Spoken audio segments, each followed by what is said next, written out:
Hi everybody, I'm Jeff Hirsch. I'm here at the Money Show in San Francisco with my good friend Adrian Manz. He is the co-founder, and daily contributor to TraderInsight.com. That's right. That's the correct address. And the market is high, but is the trading easy? Well, does it work? I think it's anything but easy, right? But it's a skill, and I was trying to hit on this at this presentation that I did yesterday, where we were talking about sort of what's arguably my hardest trade, the most difficult thing that we do, is this opening trade in Apple. Right. So we get in the market. We're looking at the pre-market to figure out which way it's going to go right off the open, and then right at the opening bell, we're in a position. And by the time we're about a half hour in, we've had about 4 positions. And generally speaking, we've had 4 positions in Apple, just Apple. And usually we're profitable at the end of those 4 trades. We've got guys who we work with who will go out there, who go in and in that same half hour, they'll put off 150 trades. Why? And this is what I say. I said, there's not that many bars on the chart. How could you possibly have that many trades going off already? So you're happy?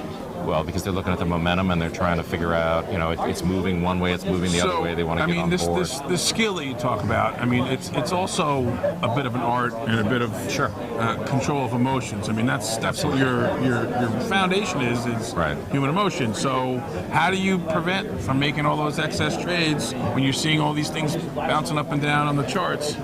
So here's the interesting thing. I tell all these guys, get in there and simulate it first, right? Get a good simulator. So there's a couple of products. We Trading Sim is one that we've used quite frequently. Okay. And I tell them, just focus on you're reacting to the psychology of the market. You're going in and you're looking at the order flow, and now what you're going to do is you're going to try to band this thing up, volatility bands, and only trade when it's a perfect trade.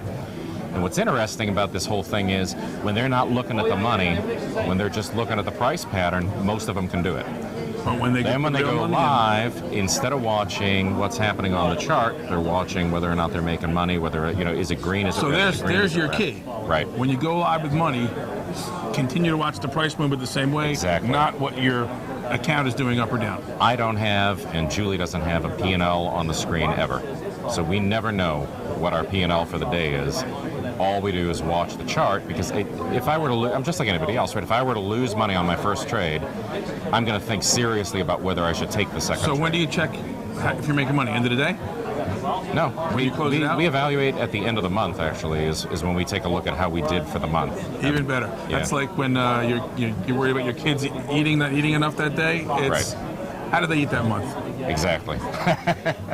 So how did you do that month? Thanks again, Adrian. All right. Be patient trading, everybody.